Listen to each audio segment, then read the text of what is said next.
하나님께서는 그 리브가가 임신했을 때 야곱은 택한 백성이요 에서는 유기된 백성이라는 것을 말씀해 주셨지만 하나님의 선택은 에베소서 1장 4절 말씀을 보게 되면 창세전에 이미 이루어진 일이다 라고 말씀을 하고 있습니다. 하나님은 야곱과 리브가가 결혼하기 전부터, 그럼 야곱이 아버지 이삭과 형 에서를 속이는 행동을 하기 전부터 야곱을 사랑하셨고 에서는 미워하셨다. 이렇게 로마서에서 말씀하고 있죠. 하나님은 우리들이 이것을 볼 때 우리들이 무엇을 했고 어떤 행동을 했기 때문에 우리를 사랑하고 우리들이 어떤 행동을 하지 않았기 때문에 우리를 사랑하지 않는 분이 아니다라는 것을 잘 알 수 있습니다. 하나님께서 우리를 사랑하시는 것은 우리의 행동과 상관이 없이 사랑하신다라는 거잖아요. 하나님은 야곱과 에서가 태어나기 전부터 야곱을 사랑하셨고 에서를 미워하셨습니다. 그렇다고 해서 하나님을 우리가 편애하는 분으로 그렇게 생각해서는 안 되는 거죠. 하나님은 편애하는 분이 아니라 죄인을 사랑하시는 분이 되겠습니다. 원래는 야곱도 하나님의 진노와 미움 가운데 있어야 할 죄인이었지만 아담의 후손이기 때문에 그랬지만 하나님은 야곱을 특별히 사랑하신 거잖아요. 여기 있는 우리도 마찬가지가 아니겠어요? 그렇다면 하나님께서는 왜 모든 죄인들 중에서 야곱을 택하셨겠는가? 왜 모든 죄인들 중에서 몇몇 사람을 택하셨겠는가? 하나님은 왜 많은 사람들 중에서 아브라함과 이삭과 야곱을 택하셨겠는가? 라고 할 때 그 이유는 모든 죄인 가운데 몇몇 사람을 여자의 후손으로 오시는 예수 그리스도를 통하여서 거룩하고 흠이 없는 사람으로 하나님 앞에 설 수 있게 하기 위하여서. 뭐 하기 위해서요?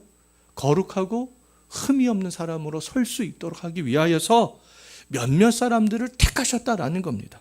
에베소서 1장 4절 말씀에서 그렇게 분명하게 말씀하고 있어요. 야곱을 비롯한 우리들은 원래 하나님 앞에 우리들조차도 야곱조차도 설 수 없는 사람이다라는 거죠. 그럼에도 하나님께서는 야곱을 선택하시고 우리를 선택하셨어요.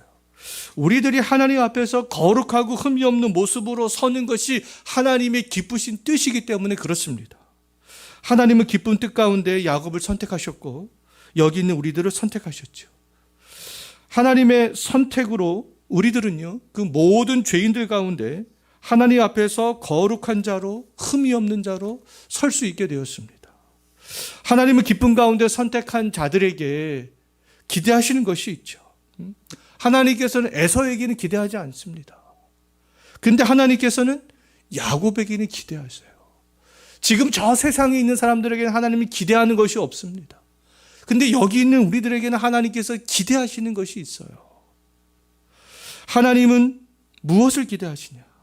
제가 조금 전에도 말씀드렸듯이 하나님이 거룩하신 것처럼 우리가 거룩하게 되는 것이고 하나님이 온전하신 것처럼 우리들이 온전하게 되는 것을 하나님은 야곱에게 기대하시고 우리에게 기대하신다라는 겁니다.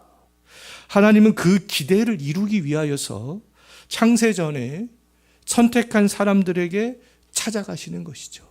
그래서 그 사람들을 하나님께서 만나주시는 겁니다. 하나님은 77세의 형 에서를 속이고 삼촌 라반이 있는 밧단 아람으로 도망하는 야곱을 어떻게 하셨어요? 찾아가셨죠. 야곱이 베델에서 돌베개를 베고 잠을 자고 있을 때 하나님은 찾아가셨습니다. 야곱은 거룩에 대해서 온전하게 되는 것에 대해서 그 이전까지는 관심을 갖지 않은 채 살아갔습니다. 근데 베델에서 하나님을 만난 이후에 야곱이 변화가 되었죠. 자기의 이득을 얻기 위해서 형 에서에게 장자권을 샀던 그 야곱이, 에서를 속이고 이삭의 축복을 가로챘던 그 야곱이 그 베델의 사건을 통하여서 하나님을 믿음으로 바라보고 의존하는 사람으로 변화가 되었습니다. 하나님 앞에서 거룩하고 흠이 없는 것이 무엇일까? 그것을 고민하는 사람으로 변화가 되었던 거죠. 77년 동안 이삭과 함께 가나안 땅에서 살았던 그 야곱과 이제 밧단 아람에서 20년 동안 살았던 야곱은 같은 사람이었잖아요. 근데 신앙적으로는 완전히 다른 사람이었습니다. 야곱은 라헬과 결혼하기 위해서 14년 동안 성실하게 일했고 6년 동안 라반이 10번이나 품삯을 정하는 방법을 바꾸었을 때도 성실하게 묵묵히 그렇게 순종했습니다. 야곱이 가나안에서 77년 동안 살 때와는 다르게 밧단 아람에서 20년간 야곱이 그렇게 살 수 있었던 것은 베델에서 만난 하나님 때문이었죠. 베델에서 찾아오셨던 그 하나님 때문이었습니다.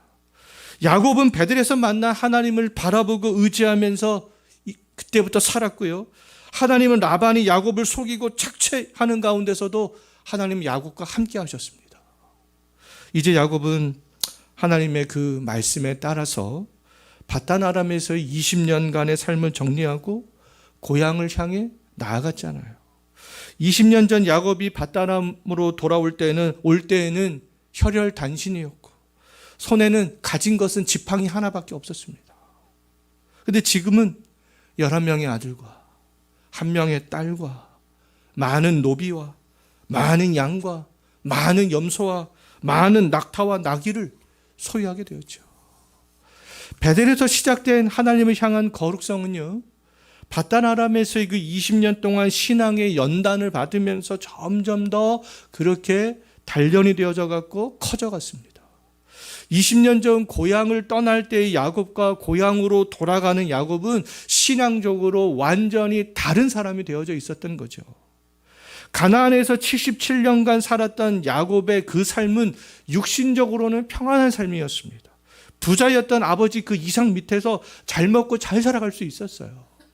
그러나 하나님을 전인격적으로 만난 경험은 없었기 때문에 하나님을 향한 거룩성과 온전성은 77년간 가나안 땅에서 살 때에는 그런 모습을 찾아볼 수가 없었던 거죠.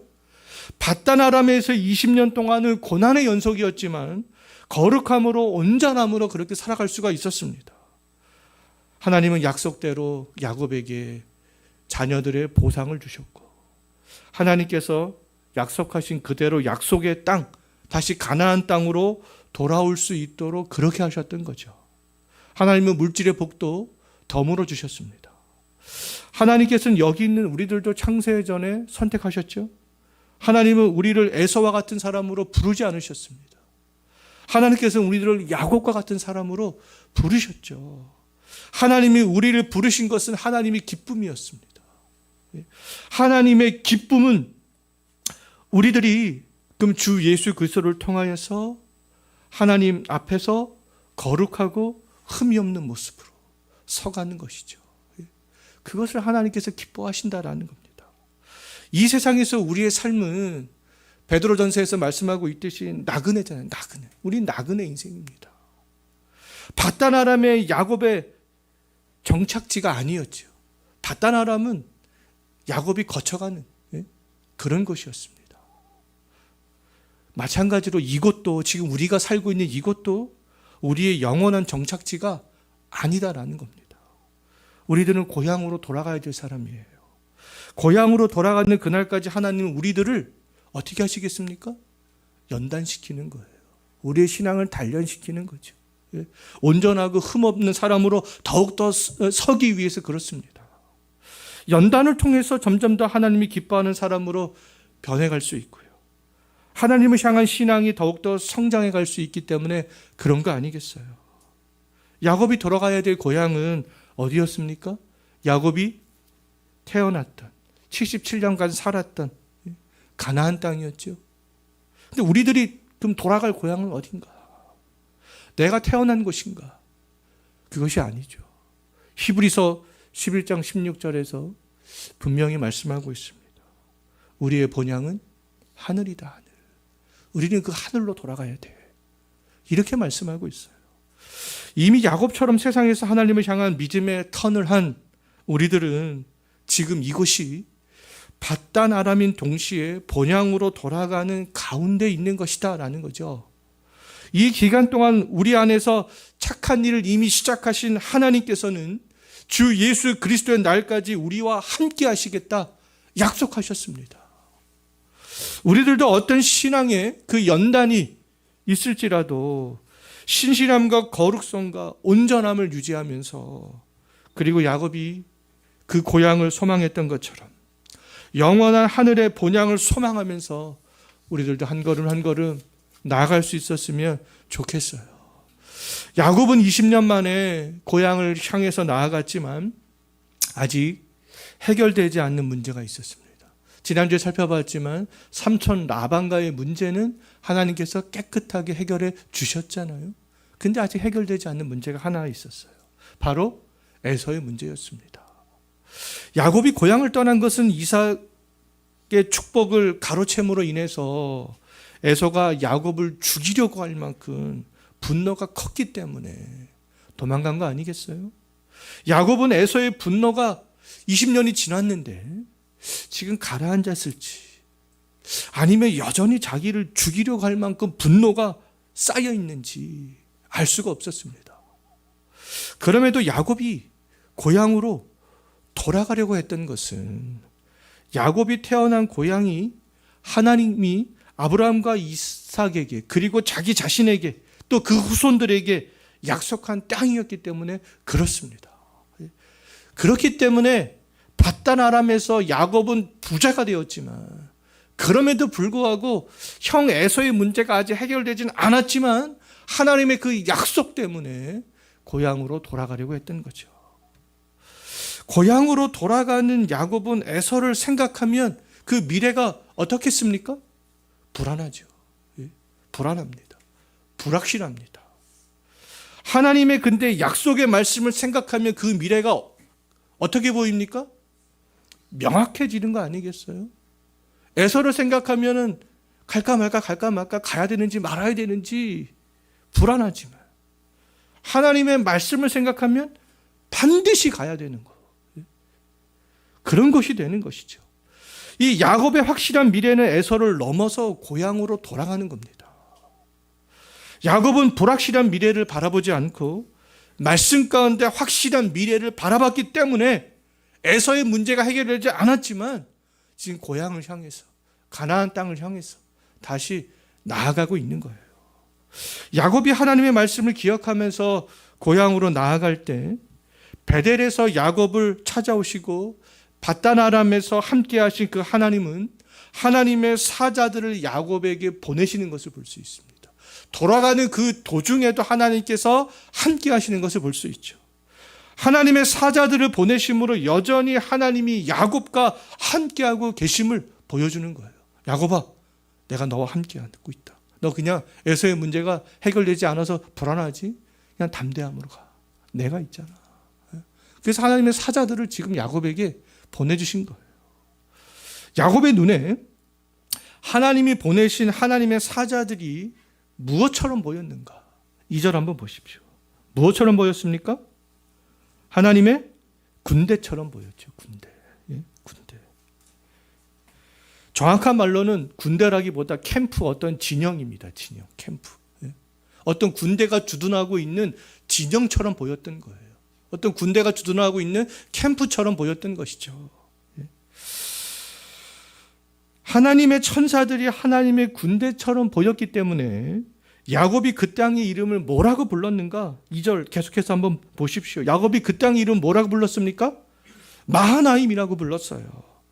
하나님의 군대가 주둔하고 있는 그 진영처럼 보였는데 야곱의 눈에는 하나님의 천사들이 군대가 주둔하고 있는 캠프처럼 그렇게 보였잖아요. 근데 그 야곱이 그 땅 이름을 마하나임이라고 했던 것은 그 군대들이 주둔하고 있던 그 캠프처럼 보였던 그곳이 두 진영으로 보였기 때문에 그렇습니다. 하나님의 천사들이 캠프를 치고 있는데 하나의 캠프를 치고 있는 것이 아니라 두 개의 캠프를 치고 있는 것처럼 보였기 때문에 그 땅의 이름을 마하나임이라고 그렇게 불렀던 거예요.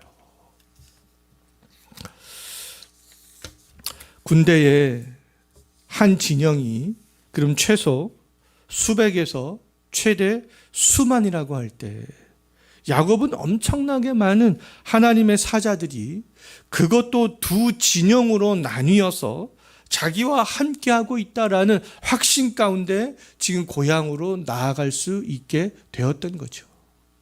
확신 가운데 고향으로 돌아갈 때 그럼 야곱이 어떻게 했는가? 32장 3절 한번 보십시오. 하나님의 그런 사자들을 만난 야곱이 어떻게 했습니까? 에돔이 있는 세일 땅으로 누구를 보냈어요? 자기의 사자들을 보냅니다. 하나님의 사자들을 대면했던 야곱이 자기의 사자들을 에서에게 보냈던 것은 20년 전에 있었던 일에 대해서 인간적으로 용서를 구하고 먼저 화친을 구하기 위하여서 보냈던 거죠. 야곱은 자기의 사자들을 에서에게 보내면서 빈손으로 보내지 않습니다. 많은 소와 나귀와 양떼와 노비가 나에게 야곱에게 있다라는 것들을 그거를 알리게 합니다. 야곱은 바단 아람에서 20년 동안 있으면서 부자가 되었다는 사실을 에서에게 알렸던 거죠. 그럼으로써 내가 지금 빈털터리가 아니야. 나 지금 부자야. 그것들을 알렸던 거예요. 그것을 알림으로써 내가 아버지 이삭의 재산을 탐하기 위해서 갖기 위해서 온 것이 아니야. 그것들을 알렸던 거죠. 야곱은 하나님의 군대가 함께했지만 자신이 할 수 있는 노력을 또 다하는 것을 볼 수 있습니다. 야곱은 지금 금이 환영하는 자신의 상황을 알림으로 에서로 하여금 자기에 대한 경계심을 갖지 않게 하는 것을 볼 수 있어요. 자기의 상황을 먼저 알리는 것을 볼 수 있습니다. 야곱은 하나님의 군대가 함께하기 때문에 아무런 준비 없이 에서가 있는 곳으로 가지 않았어요. 하나님의 군대가 나하고 함께하는데 내가 그냥 가면은 되지 뭐 이런 마음으로 가지 않았습니다. 오히려 하나님의 군대가 나와 함께하기 때문에 이 야곱은 최선을 다하는 것을 볼 수 있어요. 에서에게 보냈던 사자들이 야곱에게 돌아와서 야곱에게 어떤 보고를 하는지 6절 한번 보십시오. 어떤 보고를 합니까? 지금 에서가 400명을 거느리고 오고 있다. 이런 보고를 합니다. 에서가 400명을 거느리고 오고 있다는 말을 듣고 야곱은요 7절 말씀을 보게 되면 두려워합니다. 답답함을 느끼는 것을 볼 수 있어요. 어떤 분들은 하나님의 군대가 야곱과 함께하고 있는데 에서가 400명을 거느리고 온다라고 해서 두려워하고 답답해하는 것은 그 믿음이 없는 거 아니야? 이런 반응을 볼 수도 있는데 그러나 그렇게 생각하는 것은 바른 생각이 아니죠. 하나님이 함께하는 믿음의 사람들을 천하무적으로 생각해서는 안 되는 거 아니겠어요? 하나님을 향한 믿음이 강한 사람일지라도 인간이기 때문에 이 두려운 감정 가질 수 있습니다. 대표적인 사람이 바울과 엘리야도 그랬어요. 바울도 고린도에 처음 전도를 갔을 때 고린도전서 2장 3절 말씀을 보게 되면 내가 육체적으로 정신적으로 감정적으로 약하고 두려워 내가 심히 떨었다. 이런 고백을 하고 있죠. 하나님이 함께했던 엘리야는 갈멜산에서 바알 선지자들 450명과 아사랴 선지자 400명과 대결하여 승리했습니다. 하지만 아합의 아내 이세벨의 그 위협이 두려워서 도망가잖아요. 로뎀나무 안에서 하나님 앞에서 죽기를 바라는 그런 엘리야의 모습을 볼 수 있습니다. 에서가 400명을 거느리고 오고 있다는 소식을 듣고 야곱이 두려워한 것은 인간적으로 당연한 거예요. 칼빈은 창세기 주석에서 이렇게 주석을 했습니다. 믿음만 있으면 모든 불안과 두려움을 면한다고 생각하는 사람들은 신앙의 진정한 본질을 체험하지 못한 것이다. 왜냐하면 하나님께서 우리와 함께 하실 것이라고 약속하시는 것은 위험에 대한 우리의 감각을 제거하기 위함이 아니라 그 두려움을 제거하기 위함이 아니라 불안이 우리를 사로잡아 절망에 빠지는 일이 없도록 하기 위함이다. 그렇게 주석을 했습니다. 하나님이 함께하는 믿음의 사람들도 두려운 감정을 갖는 것은 당연한 거예요. 하지만 하나님이 함께하는 믿음의 사람들은 그 두려움 때문에 좌절하거나 절망하거나 어떤 인간적인 방법을 찾지 않는다라는 거죠. 하나님을 바라보면서 준비하고 기도하면서 계속해서 하나님의 말씀하신 그곳에 이르기 위하여서 전진해 나간다라는 겁니다. 오늘날 주 예수 그리스도께서는 우리 믿음의 사람들과 함께 하시잖아요. 예수님께서는 세상 끝날까지 우리와 함께 하겠다라고 약속하셨습니다. 하나님의 사자들을 통해서 야곱과 함께 하셨던 하나님께서는 주 예수 그리스도와 성령을 통해서 지금 우리와 함께 하고 있죠. 우리들은 믿음으로 말씀으로 그것을 확신할 수 있습니다. 그렇다면 야곱과 같은 그 두려움에 직면했을 때, 고민과 수많은 걱정으로 정말 우리도 답답함들을 느낄 때 좌절하고 낙심하는 것, 어떤 세상의 방식을 찾는 것, 그것은 우리가 해야 될 일들이 아니다라는 겁니다. 우리가 해야 할 일들은 하나님이 함께 하심을 믿는 거죠. 두려웠지만 야곱은 하나님의 군대가 두 진영으로 나와 함께 하심을 믿었던 거 아니겠어요? 그것을 믿고, 그리고 약속의 말씀을 붙잡고 우리의 목적지를 향해 나아가는 거죠. 야곱은 밧단 아람으로 후퇴하지 않았습니다. 다시 그 가나안 땅을 향해서 그럼에도 불구하고 계속 전진해 나가는 것들을 볼 수 있는 거예요. 에서가 400명을 거느리고 오고 있다는 소식을 듣고 야곱은 두려웠지만 물러나지 않았죠. 낙심하지 않았습니다. 야곱은 하나님이 약속하신, 그럼에도 불구하고 그 고향으로 가기 위하여서, 가나안으로 가기 위해서 에서를 만날 준비를 더욱더 철저하게 하는 것을 볼 수 있어요. 오늘 본문을 보면 두 가지로 야곱이 준비를 하는데요. 첫 번째로 야곱은 재물과 가족을 구분하여서 혹시 모를 에서의 공격에도 자기의 재물의 일부 아니면 가족의 일부들이 남을 수 있도록 그것을 준비하는 것을 볼 수 있습니다. 누구라도, 왜요? 누구라도 보존이 되어야, 어떤 재물의 일부가 남아 있어야 하나님께서 베델에서 약속하신 그대로 고향으로 돌아갈 수 있기 때문에 그렇습니다. 그 땅에서 다시 아브라함과 이삭과 야곱에게 약속했던 후손의 번성들이 이루어질 수 있기 때문에 그렇게 준비를 했던 거죠. 야곱의 준비는 말씀을 이루기 위한 준비였지 단순히 자기의 재물이나 가족을 살리기 위한 준비가 아니었다라는 것을 베델에서부터 밧단 아람에서 삶과 가나안 땅으로 돌아가는 여정길을 보면 잘 알 수 있습니다. 먼저 야곱이 재물을 어떻게 구분했는지 7절 마지막 부분과 8절 한번 보십시오. 어떻게 구분했습니까? 야곱과 함께한 동행자인 노비와 양과 소와 낙타를 몇 대로 나누었어요? 2대로 나누었죠. 야곱이 3대나 4대나 또는 그 이상으로 나누지 않고 2대로 나누었던 것은 아마도 2절에서 우리가 생각을 해봤듯이 하나님의 사자들이 마하나임 두 진영으로 왔기 때문에 자기의 재물도 2대로 나눈 것이 아니겠는가, 이렇게 좀 추측을 그냥 해볼 수 있겠습니다. 야곱은 에서가 한 대를 치면 다른 한 대는 피할 수 있는 시간을 얻어서 자기의 재물을 보호하려고 이렇게 두 진영으로 나누었던 거죠. 믿음은 감람나무에서 감이 떨어지기를 가만히 기다리는 것이 아니라 하나님의 함께 하심을 믿고 감을 따기 위하여 적극적으로 행하는 것이 믿음이 되는 거 아니겠어요? 야곱은 밧단 아람에서 하나님이 주신 그 재물을 적극적으로 보호하기 위해서 하나님이 주신 거잖아요. 몇 년 동안 주셨습니까?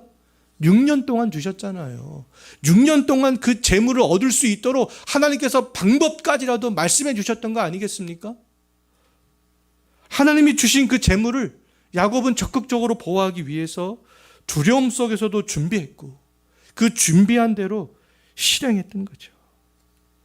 야곱이 재물을 2대로 구분한 이후에 가족들을 어떻게 구분했는지 33장 2절 한번 보십시오.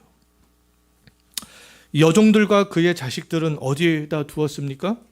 맨 앞에 두었죠. 에서가 다가오고 있는 그 맨 앞에 두었습니다. 그 다음에 레아와 자식들은 그 다음에 두었고, 그리고 야곱이 가장 사랑했던 라헬과 요셉은 맨 뒤에 두었습니다. 또 자신은 에서를 맞이하기 위해서 맨 앞으로 나아갔죠. 야곱은요, 가족들을 에서에게서부터 조금이라도 먼 뒤쪽부터 사랑하는 순서로 그렇게 배치했습니다. 조금이라도 뒤쪽에 있는 사람들이 안전할까? 피할 수 있는 시간을 좀 더 이렇게 얻을 수 있을까? 그렇게 배치했습니다. 야곱은 하나님의 사자들을 통하여서 자신과 함께함을 확신했고, 그 믿음으로 두려움 속에서도 에서에게 나아갔지만, 자기의 가족들을 이렇게 배치한 것을 볼 때, 야곱에게도 인간적인 한계가 있었구나. 그것들을 알 수가 있습니다. 야곱은 라헬과 요셉을 가장 사랑했고 가장 중요하게 생각했기 때문에 라헬과 요셉만이라도 에서의 공격에서 살아남아 남은 재산을 가지고 하나님이 약속하신 그 땅으로 돌아가기를 원했던 거죠. 그래서 이 요셉을 통하여서 그 땅에서 번성하기를 원했던 겁니다. 그러나 지난주에도 말씀을 드렸듯이 하나님의 관심은 누구에게 있었습니까? 라헬이 아니죠. 레아에게 있었습니다. 요셉이 아니었죠. 누구에게 있었어요? 유다에게 있었어요. 레아와 예수 그리스도가 유다의 계보를 따라오시기 때문에 하나님의 관심은 레아에게 있었고, 레아의 네 번째 아들인 유다에게 있었습니다. 우리들도 이렇게 야곱처럼 믿음으로 준비를 한다고 해도 실수가 있을 수 있죠. 완벽한 준비가 될 수 없을 수는 있습니다. 근데 우리에게 빈틈이 있고 실수가 있다 할지라도 중요한 것은 두려움에 직면했을 때, 고난과 답답함에 직면했을 때 세상의 방식을 취하는 것이 아니라, 야곱이 가나안 땅으로 전진해 갔듯이 지금 현재 내가 믿음의 그 수준에서 하나님의 말씀 가운데 전진해 나가는 거 아니겠습니까? 그것이 야곱의 믿음이 대단했지만 그것이 야곱의 믿음의 수준이었던 거예요. 그래서 자기 현재 믿음의 수준에서 야곱은 최선을 다했던 거죠. 하나님의 그 원대한 꿈들을 알았다면 레아와 유다를 맨 뒤에 배치했을 겁니다. 근데 그것까지는 야곱이 아직 알지 못한 그런 믿음이었던 거죠. 레아와 유다를. 재물과 가족을 나누어서 이렇게 구분한 이후에 야곱이 이제 두 번째로 에서를 만날 준비를 합니다. 에서를 만날 준비를 어떻게 하냐면 이제 야곱이 하나님께 기도하기 시작합니다. 야곱은 기도할 때 자기의 상황을 먼저 기도하지 않습니다. 하나님, 지금 에서가 따라오고 있는데요, 저 에서의 그 위협 속에서 우리를 살려주십시오. 이렇게 먼저 기도하지 않아요. 야곱은 기도할 때 32장 9절부터 말씀을 보게 되면 야곱의 기도가 나와 있는데, 하나님이 누구인지를 먼저 생각합니다. 하나님이 누구인가? 그걸 먼저 쭉 생각해요. 하나님은 아브라함과 이삭의 하나님이고, 그리고 그 하나님이 나에게도 약속을 주셨는데, 그 하나님의 존재, 하나님께서 하신 일, 그것을 먼저 생각하죠. 그리고 20년간 밧단 아람에서 있을 동안 하나님께서 자기와 함께 해주신 그 은혜에 대해서도 생각합니다. 하나님께서 나를 어떻게 해주셨는가? 나를 어떻게 인도하셨는가? 그것들을 쭉 생각합니다. 그래서 야곱은 그 하나님의 존재와 능력을 생각하면서 이제 자신이 직면한 문제를 해결하기 위해서 하나님께 간구하죠. 그런 하나님이라면 충분히 에서의 문제도 해결해 주실 수 있음을 믿습니다. 그 마음으로 기도하는 거예요. 에서의 손에서 이제 자기 자신과 모든 가족들이 살아남기 위한 기도를 하는 것을 볼 수 있습니다. 이 기도는 이기적인 기도가 아니잖아요. 하나님의 언약에 근거한 기도라는 것을 또 강조하고 있는 것을 볼 수 있습니다. 그 하나님의 언약에 지금 근거한 기도 지금 내가 하고 있습니다.